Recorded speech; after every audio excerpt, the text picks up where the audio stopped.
जिस संसद में भारत की संस्कृति को मजबूत करने के लिए कानून बनना चाहिए था, जिस संस्कृत में भारत की परंपरा, भारतीय ज्ञान विज्ञान, भारतीय रीति रिवाज, भारतीय शिक्षा, भारतीय चिकित्सा के प्रचार प्रसार करने के लिए कानून बनना चाहिए था, वहां किस तरीके से भारत को बर्बाद करने के लिए कानून बनाया गया एक के बाद एक। इसको जानना बहुत जरूरी है। क्योंकि यहां के सरकारों ने प्लान्ड वे में भारत की संस्कृति को नष्ट करने के लिए एक के बाद एक कानून बनाए। यह भगवान का आशीर्वाद है कि 2014 में एक सरकार आई जो धीरे धीरे धीरे धीरे चीजों को बदल रही है। नहीं तो एक के बाद एक भारत की चिकित्सा व्यवस्था को बर्बाद करने के लिए नेहरू ने 1954 में कानून बनाया, और कानून बना के जो जिन बीमारियों का इलाज चरक संहिता में लिखा है, सुश्रुत संहिता में लिखा है, माधवकर संहिता में लिखा है, सारंगधर संहिता में लिखा है, भाव प्रकाश संहिता में लिखा है, उन बीमारियों के इलाज को पब्लिसाइज करने पे अपराध बना दिया। इसका मतलब जो आयुर्वेद के डॉक्टर हैं, जो चरक संहिता पढ़ते हैं, भाव प्रकाश संहिता पढ़ते हैं, महर्षि पतंजलि का योग सूत्र पढ़ते हैं, अगर वो पब्लिकली कहें कि हां हम इसका गारंटी के साथ इलाज करते हैं, तो उनको लीगल नोटिस चली जाएगी 1954 के कानून के कारण।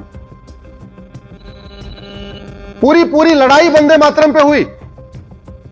1971 में इंदिरा जी ने कानून बना के वंदे मातरम को सेकंड क्लास तक कर दिया। उस कानून को मैंने चैलेंज किया हुआ है।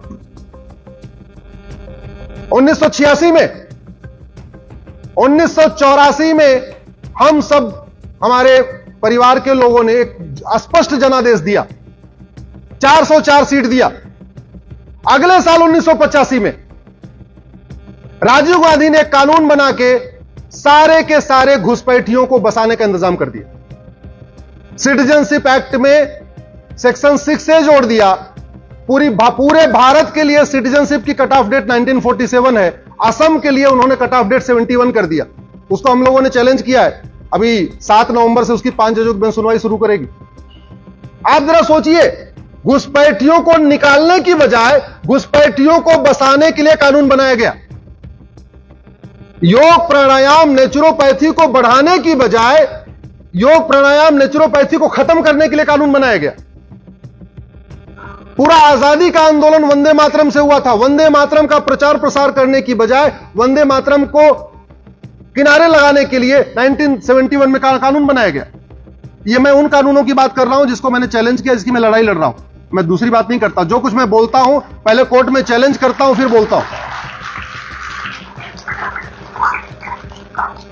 यहां पे मुगलों ने हमारे मठ मंदिरों को तोड़ा। सरकार की ड्यूटी थी उन मठ मंदिरों को रिस्टोर करती, काशी को रिस्टोर करती, मथुरा को रिस्टोर करती, ज्ञानवापी को रिस्टोर करती, अटाला को रिस्टोर करती, धार में भोजशाला को रिस्टोर करती, भद्रकाली को रिस्टोर करती। रिस्टोर करने की बजाय 1991 में नरसिम्हा राव ने एक कानून बना दिया, प्लेस ऑफ वर्शिप एक्ट, और जो कानून कहता है अब आप मठ मंदिरों के लिए कोर्ट भी नहीं जा सकते। वो हमने सुप्रीम कोर्ट में चैलेंज किया हुआ है, मामला कोर्ट में चल रहा है। अगले साल 1992 में नरसिम्हा राव ने फिर दूसरा कानून बनाया, हिंदुओं को बांटने के लिए एक माइनॉरिटी कमीशन एक्ट बनाया, और जहां बाकी कानून में हिंदू, जैन, बौद्ध, सिख हिंदू कहलाते हैं, 1992 में जैन, बौद्ध, सिख को माइनॉरिटी बना दिया, जबकि वो सनातन के पार्ट है। यानी हिंदू मेजॉरिटी हो गया, जैन, बौद्ध, सिख माइनॉरिटी हो गए। जबकि सबकी संस्कृति एक है, सबका कल्चर एक जैसा। उससे भी पेट नहीं भरा। अगले साल 1995 में फिर एक कानून बनाया, वक्फ एक्ट। इतना खतरनाक कानून है जिंदल साहब, अभी वो कह दे ये गुरुग्राम यूनिवर्सिटी वक्फ की प्रॉपर्टी है, तो उस नोटिस को आप गुड़गांव की कोर्ट में चैलेंज नहीं कर सकते, आपको चंडीगढ़ जाना पड़ेगा। और चलो गुरुग्राम यूनिवर्सिटी वाले तो ठीक है, समझदार हैं, चले जाएंगे, 200 किलोमीटर दूर है, चले जाएंगे। वो झबुआ से आदिवासी भोपाल कैसे जाएगा जो 700 किलोमीटर पड़ता है? आदिवासी एरिया में इस वक्फ एक्ट के जरिए आदिवासियों का कन्वर्जन कराया जा रहा है। उनको नोटिस भेजी जाती है, ये तुम्हारी जमीन तो वक्फ की है। वो बोलता है जी क्या करूं? बोले काम करो, कन्वर्ट हो जाओ, तुम नोटिस वापस ले लो। इस तरीके से कन्वर्जन कराया जा रहा है। बड़े लोगों को नोटिस भेज के वसूली करते हैं और गरीबों को नोटिस भेज के कन्वर्ट कराते हैं। हमने चैलेंज किया उस कानून को भी। 2010 में नक्सलियों को, माओवादियों को, देश विरोधियों को, जासूसों को, गद्दारों को फंडिंग कराने के लिए कानून बना दिया कि विदेशों से फंडिंग होती रहे। और सबसे बड़ा पाप तो फिर 2012 में किया। आप लोग गूगल करना, Rahul Gandhi, Muslim personal law board, right to education, आपको एक गोपनीय टाइम्स ऑफ इंडिया की रिपोर्ट मिलेगी। जब राइट टू एजुकेशन बना, ये सारे स्कूलों पे लागू होता था।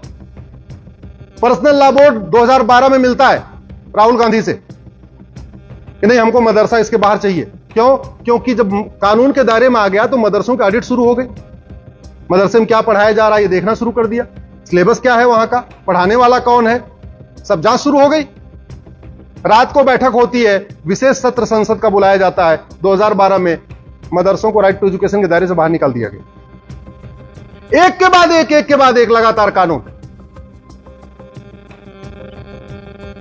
घुसपैठ हमारी राष्ट्रीय सुरक्षा के लिए खतरा है।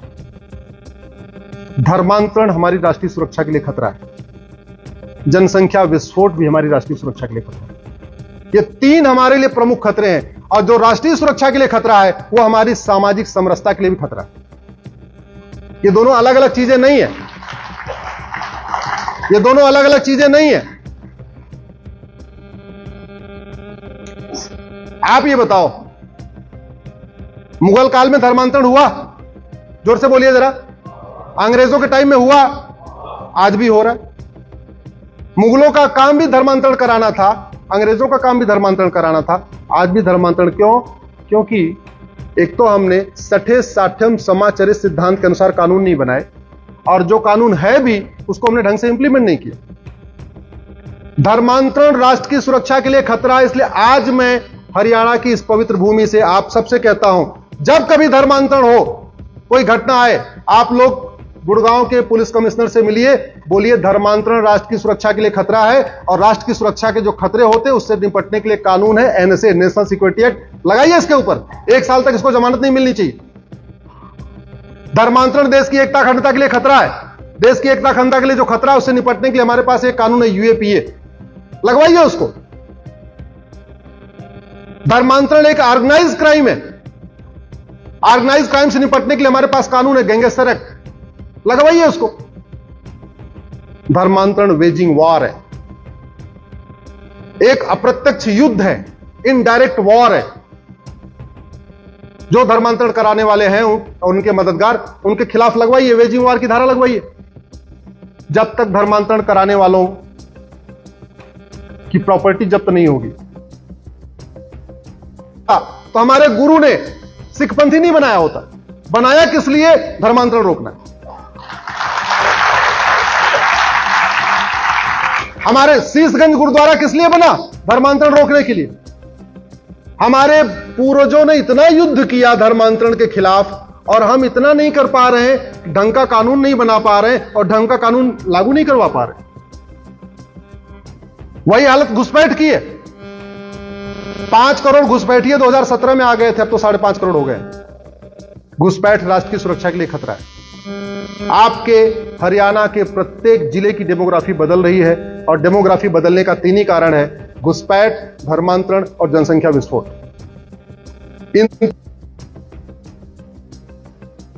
लेकिन बैठे बैठे आंख बंद करके न धर्मांतरण रुकेगा, न घुसपैठ रुकेगी, न जनसंख्या विस्फोट रुकेगी। तीनों के लिए कठोर कानून बनाना पड़ेगा। कानून का राज है, तलवार से आप रोक नहीं सकते। तलवार से, तलवार निकालेंगे धर्मांतरण खिलाफ, आपके खिलाफ मुकदमा हो जाएगा। तलवार निकालेंगे घुसपैठ खिलाफ, आपके खिलाफ मुकदमा हो जाएगा। किसी का आप धमका के अगर जनसंख्या विस्फोट रुकवाएंगे, आपके खिलाफ मुकदमा हो जाएगा। ये तीनों समस्याओं का समाधान कानून बना के ही हो सकता है।